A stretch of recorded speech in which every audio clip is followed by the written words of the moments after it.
कल कथा को कहाँ विश्राम दिया गया याद है? बताओ किनको जन्म है? भगवान कन्हैया का। हाँ परीक्षित जी, अब हमें ऐसा मालूम पड़ रहा है कि आपका कल्याण निश्चित है। कल्याण होगा आपका, क्योंकि आप जिस मन से कथा सुन रहे हैं, जिस निष्ठा से भक्ति भाव से सुन रहे हैं, भगवान ऐसे ही भक्तों से प्रसन्न हुआ करते हैं। कथाएं तो हमने भी बहुत जगह की हैं। उनसे पूछो कि परीक्षित जी कथा कहाँ चल रही है, उनको यही नहीं पता। जवाब देते पांडाल में चल रही है। पता कैसे कल्याण रह जाए? ये कथा सुनो थोड़ी ही है। कथा को सच्चे मन से सुनो, तब तो कथा लाभ करेगी। कल भगवान कन्हैया ने कहाँ जन्म लिया? परीक्षित जी, मथुरा में मामा कंस की जेल में मैया देवकी के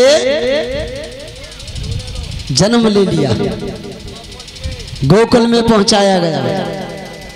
हाँ, जैसे ही भगवान कन्हैया गोकुल में आए, ब्रजवासियों ने देखा, सुबह उठ करके पता चला कि लाला हुआ है नंद बाबा के घर। सारे ब्रजवासी मन में बड़े खुशी हैं, बधाई गाए जा रहे हैं, नाना प्रकार से दान लुटाए जा रहे हैं। और इधर मथुरा में परीक्षित जी, राजा कंस बहुत परेशान है। मन में सोचने लगा कि भाई मैंने इतनी कड़ी पहरेदारी की, इतना कड़ा इंतजाम किया, नए नए पहरेदार, नई नई हथकड़ी बेड़ियां, नए नए फाटक, फिर भी मेरा काल पैदा हो गया। कंस मन में पछता रहा है। नारद जी ने समझाया कि कंस, तुम्हारा वध करने वाला तो ब्रज में पैदा हो गया, और आप इतने चिंतित क्यों हो? अगर मौत जिस समय पर लिखी है, वो उसी समय पर आनी ही है, चाहे आप कुछ भी कर लेना। तो कंस, नारद जी ने भोजराज कंस को एक बात समझाई कि कंस,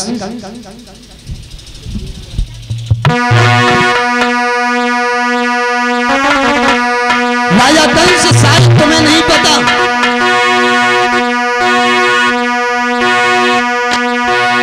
कि मौत का समय जो निश्चित है, वो उसी समय पर आएगी। जिस समय मौत आ जाएगी, एक घड़ी नहीं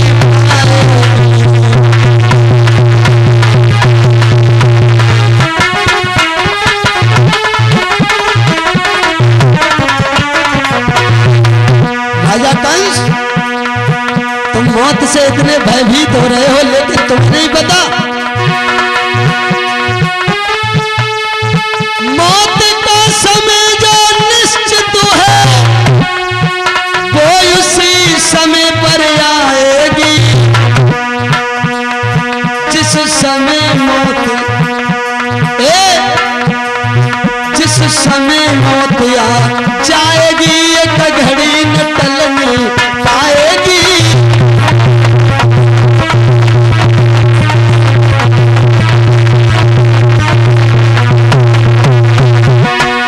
राजा कंस,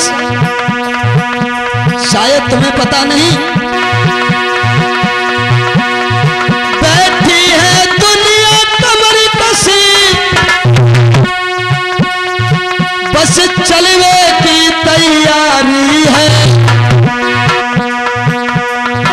वो बिना कहे चल देता है, जिसको चलने की बारी है।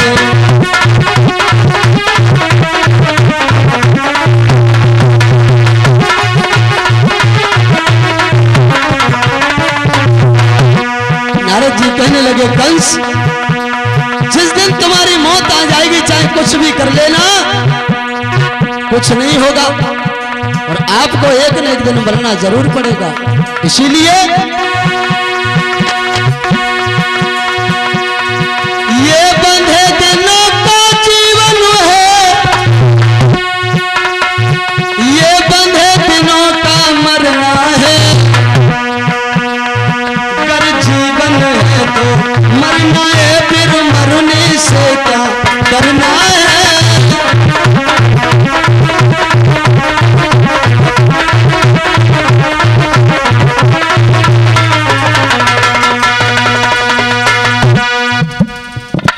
बोलिए गोविंद भगवान की। राजा कंस को देवर्षि नारद जी समझाया कि कंस, अरे मौत से इतने भयभीत क्यों हो? शायद तुम नहीं जानते कि जिस किसी इंसान की मौत का समय जो निश्चित परमात्मा ने कर दिया है वो उसी समय पर आएगी और अवश्य आएगी। आप कुछ नहीं कर पाओगे और आपको जाना ही पड़ेगा। इसीलिए कंस चिंता न करो।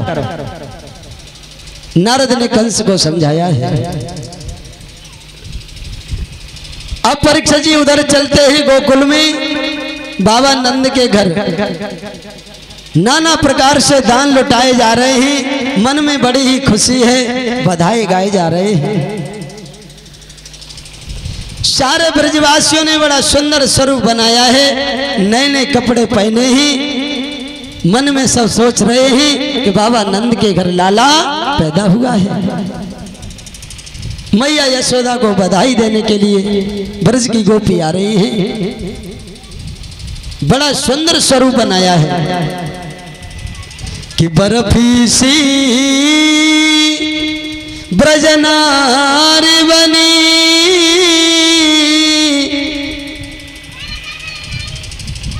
और गुजिया से गीत और गुजा से ग्वाला, सबने बड़ा सुंदर स्वरूप बनाया है कि पेड़ा से प्यारे बने बलदेव जी, रस खीर सिरोहिणी और रूप रसाला। बड़ा सुंदर स्वरूप बनाया है। बाबा नंद के घर बधाई देने के लिए आ रहे हैं। कहने लगे कि मैया तुम्हारे बुढ़ियाते में ये लाला पैदा हुआ है, आपका कितना बड़ा सौभाग्य है। मैया कहने लगी कि सखी ये लाला मेरे बुढ़ियाते में पैदा हुआ है, आप सभी को अगर आशीर्वाद मिल जाएगा तो जाको जीवन धन्य है जाएगा। सब आशीर्वाद दो लाला को। गोपियां सभी आशीर्वाद दे रही हैं। पूत सपूत जनो यशोदाय तनी सुन के वसुधा सब दौरी, और देवन के आनंद भयो पुन धावत गावत मंगल गौरी। नंद कछु तनो जो दियो घनश्याम कुबेरव कीमत बोरी, देखत मोय लुटाए दियो नव जीव चिया छचिया न पिछौरी। नंद बाबा ने सबको दान दिया है और यहां तक बताया है कि नंद बाबा ने दान में परीक्षित तिल के 7 पहाड़ों को और सुनहरे वस्त्र से ढककर 2 लाख गायों के सींग सोने से मड़वाकर और खुर चांदी से मड़वाकर ब्राह्मणों को दान दिए हैं।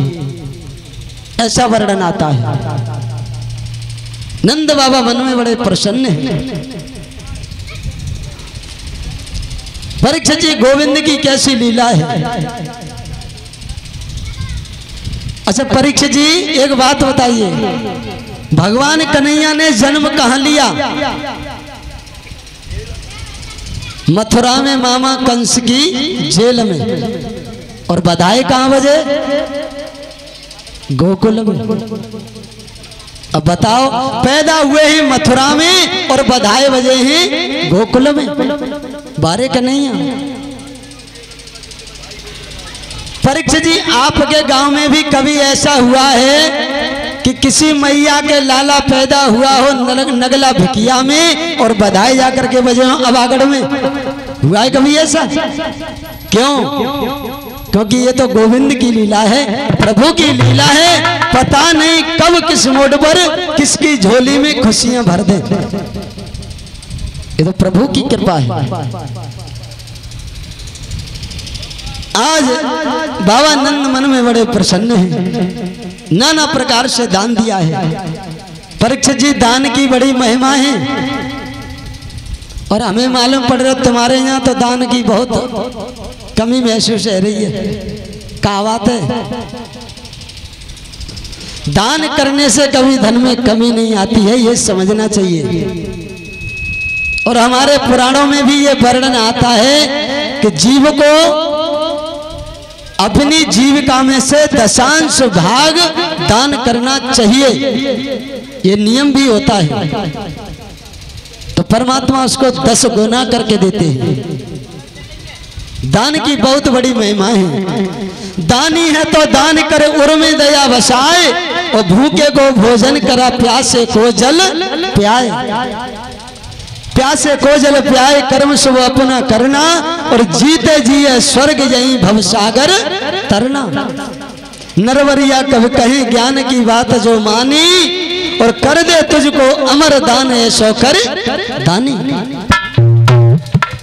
दान करना चाहिए।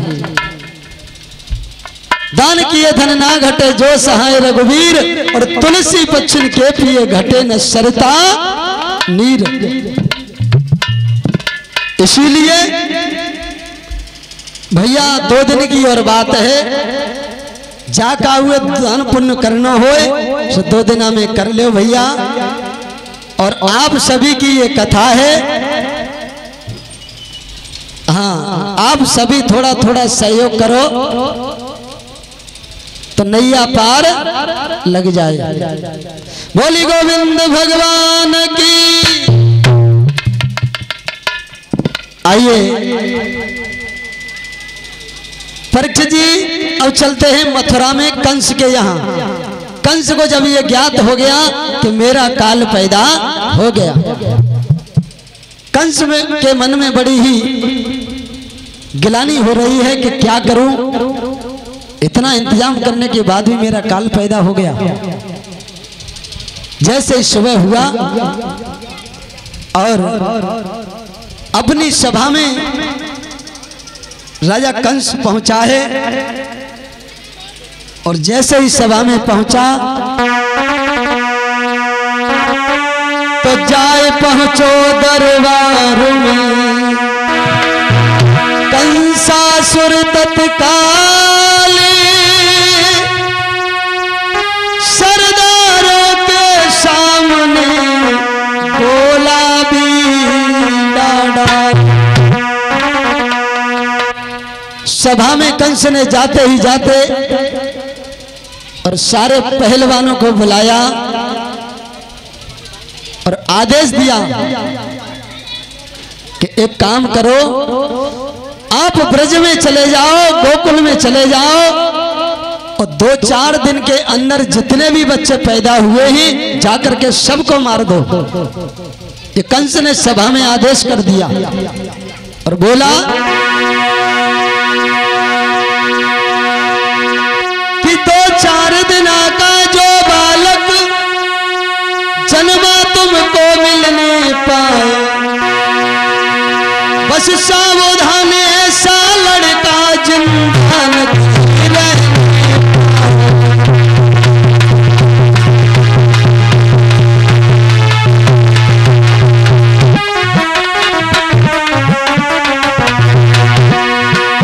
आदेश कर दिया कंस ने। 2-4 दिन का जो बालक जन्मा तुमको मिल नहीं पाए, बस सावधान ऐसा लड़का जिंदा न कहीं रहने पाए।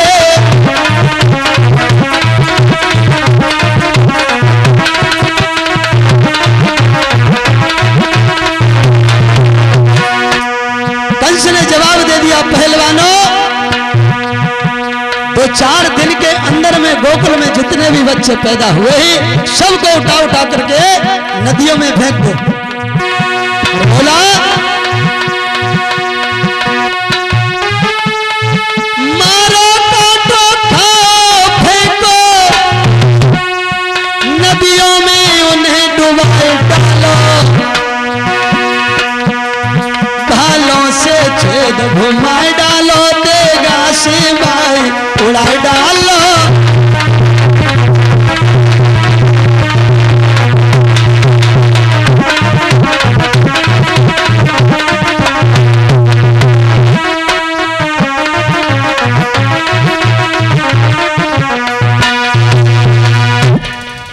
कंस ने आदेश दे दिया सैनिकों गोकुल में चले जाओ और 2-4 दिन के अंदर जितने भी बालक पैदा हुए हैं किसी भी तरह से सबको मार दो। दैत्य चले ब्रज में पहुंचे हैं गोकुल में और सबके घर में चोरा चोरी से जाते हैं। जो भी बालक हाथ लग जाता है दुष्ट उस बच्चे को मार देते हैं। तमाम बच्चों को मार दिया लेकिन कंस को पता चला कि फिर भी उसका काल नहीं मारा गया। कंस और मन में दुखी होने लगा, अब क्या करूं, मन में बड़ा परेशान।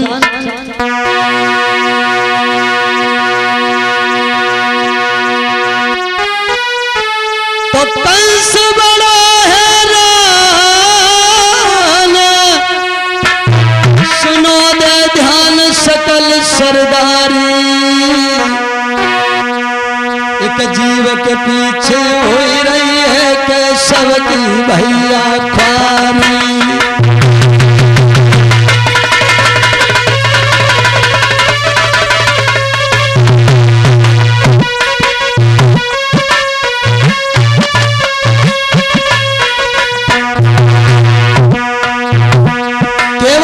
कृष्ण के पीछे कितने बालकों की हत्या की जा रही है, लेकिन करें भी क्या। अरे हुई रहो अति अंधेरू,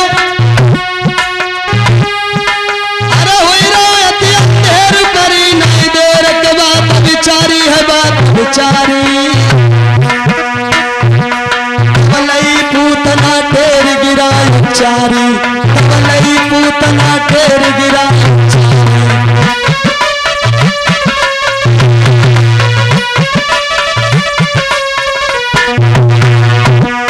उसने पूतना को आदेश दिया, बुलाया और कहा कि बहन मध्य पल की देर लगई और गोकुल तक तुम गई और बहना।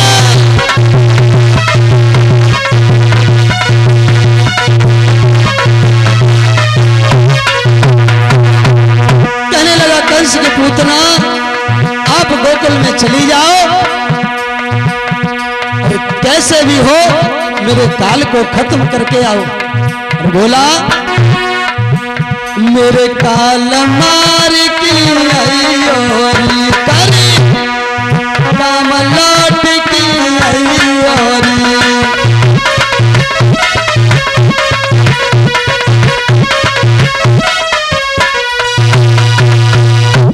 बोलिए गोविंद भगवान की।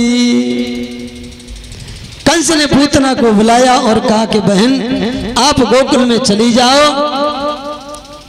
क्योंकि गोकुल में मेरा काल पैदा हो गया है। मैंने इतने राक्षसों को भेजा लेकिन कोई सफल नहीं हुआ। पूतना कहने लगे कि भैया आप चिंता न करें, अगर ऐसी बात है तो मैं गोकुल के लिए अवश्य जाऊंगी और तुम्हारा काल जहां भी छुपा होगा उसको खत्म करके आऊंगी। कंस ने कहा कि पूतना तुम चली तो जाओगी मगर गोकुल में जाओगी कैसे, क्योंकि तुम तो एक राक्षसी हो। तुम जैसे ही जाओगी सब लोग तुम्हें पहचान लेंगे, डर जाएंगे। भैया आप इसकी चिंता न करें, क्योंकि मेरे पास एक उपाय है। बोले क्या? बोले मैं एक सुंदर गोपी का रूप बनाऊंगी, कोई गोकुलवासी मुझे पहचान नहीं पाएगा और मैं आपके काल को खत्म करके अति शीघ्र लौट करके वापस आ जाऊंगी। कंस कहने लगा ठीक है बहन जाओ। आज पूतना ने जैसे ही आज्ञा ली तो पूतना ने कंस को समझाया कि भैया चिंता न करें, मैं सुंदर गोपी का ऐसा वेश बनाऊंगी, कोई मुझे पहचान नहीं सकेगा। और बोली, पूतना कहने लगी भैया आप चिंता न करें, मैं वेश छुपाऊंगी, गोकुल में जाऊंगी, वेश छिपाऊंगी, गोकुल में जाऊंगी, मारू तेरा काल लौट के वापस आऊं, मारू तेरा काल लौट के वापस आऊं।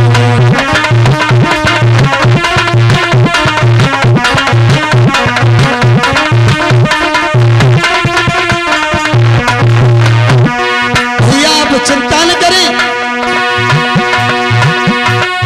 वेश छुपाऊंगी, गोकुल में जाऊंगी, वेश छुपाऊंगी, गोकुल में जाऊंगी, मारू तेरा काल लौट के तब मैं आऊं, मारू तेरा काल लौट के तब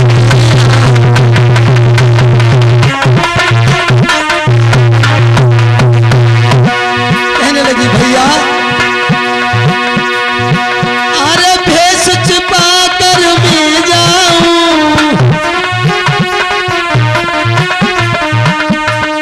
भैया आप इसकी चिंता न करें, मैं एक ऐसा सुंदर गोपी का वेश धारण करूंगी, भेष बदल कर जाऊंगी, अरे मर काल को आऊंगी।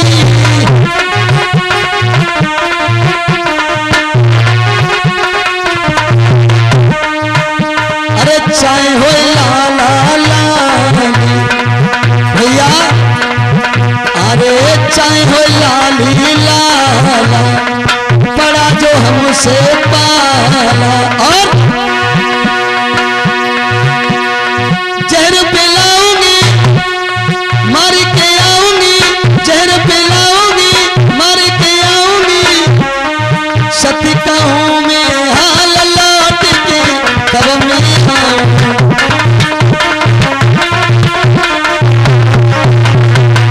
अरे मारू तेरो हाल लौट के तब मैं आऊं।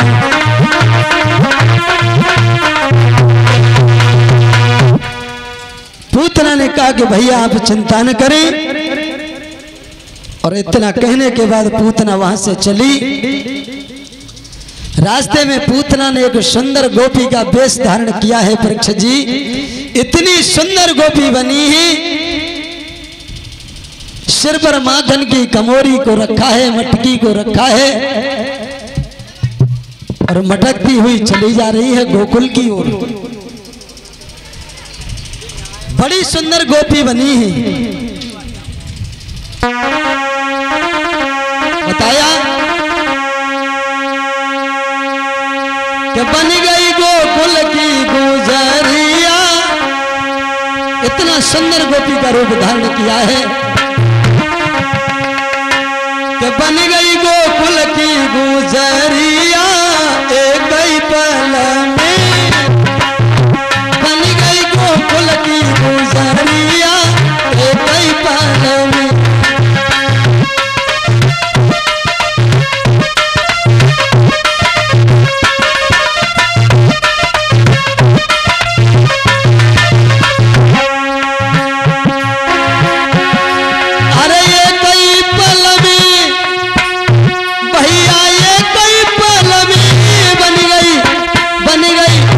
बन गई गोकुल की गुजरिया,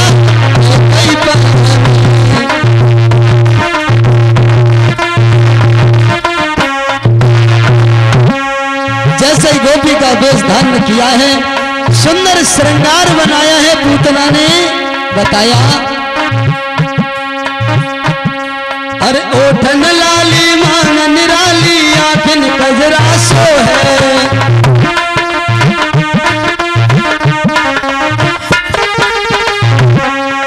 बड़ा सुंदर श्रृंगार किया। अरे ओठन लाली मान निराली आँखन कजरा सो है। और माथे बिंदिया भोए देख के कामदेव भी मोहे मन लई।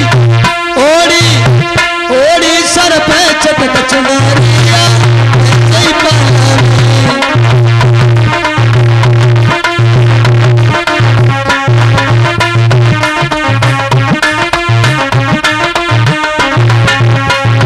बन गई गोकुल की गुजरिया एक ही पल में।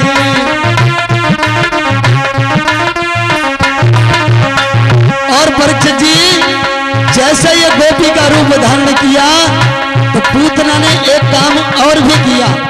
क्या? अरे स्तन ऊपर जहर लगायो और नहीं देर लगाई।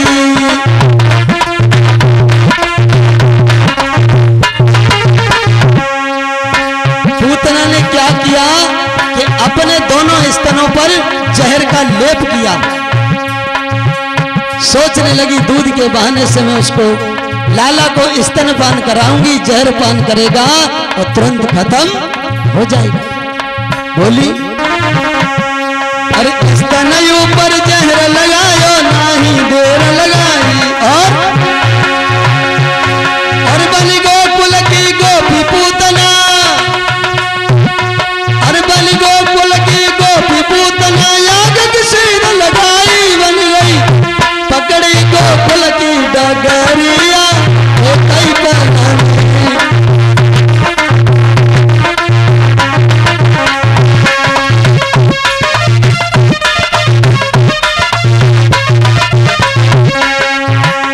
बन गई गोकुल की गुजरिया कई पल।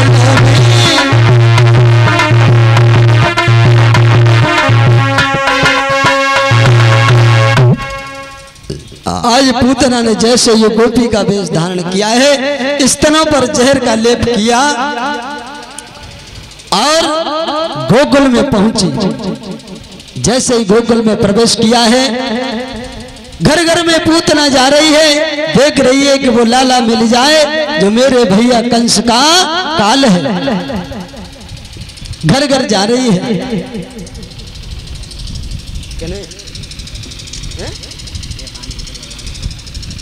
पल्ला लो। पूतना जैसे ही पहुंची है,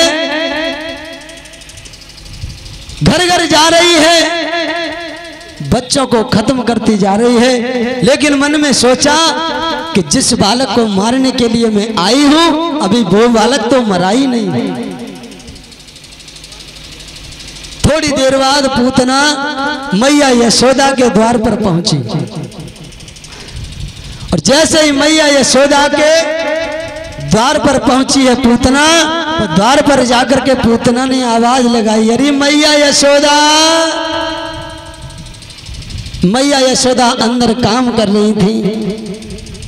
मैया यशोदा ने जैसे सुना करके सुबह सुबह कौन गोपी आई गई, फिर मन में सोचा कि लाला की सुन के सभी बधाई देने के लिए आ रही हैं। काम छोड़ करके द्वार पर आई, किवाड़ खोले तो सामने देखा कि एक बड़ी सुंदर गोपी खड़ी है। गोपी से कहा कि बहन आओ, अंदर निकल आओ। पूतना को अंदर ले गई मैया यशोदा।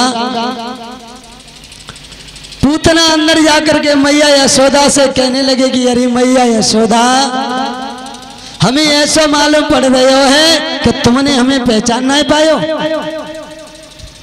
मैया यशोदा कहने लगी, बहन लाला की सुनकर के सभी बधाई देने के लिए आ रही हैं, मैंने आपको पहचान नहीं पायो। पूतना कहने लगे कि मैया कोई बात ना है, भीड़ भाड़ में हम एक दो बार आई हैं, हमारी आपकी मुलाकात ना है भाई, या के मारे आप ना जानती, मगर हम आपकी खास रिश्तेदार हैं। परीक्षित जी ध्यान दें, पूतना मैया यशोदा से कह रही है कि मैया वैसे तो हम तुम्हारी खास रिश्तेदार हैं।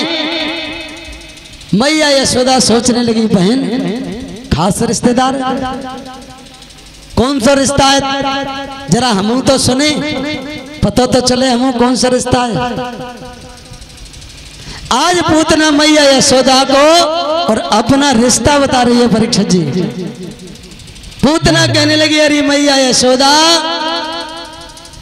हम तो तुम्हारी फुफिया सास की, झटानी की, भतीज बहू की बहन होते हैं। अब देख लो परीक्षित जी, रिश्ता बहुत लंबो है। सांझ को चारपाई पे लेट के साहब लगा लिया। पूतना ने रिश्ता बताया बहुत लंबा। मैया यशोदा सोचने लगी, बहन कोई बात नहीं, लाला की सुनकर के सभी बधाई देने के लिए आ रही हैं, आप भी लाला को आशीर्वाद दे दो। मैया यशोदा मन में बड़ी प्रसन्न है।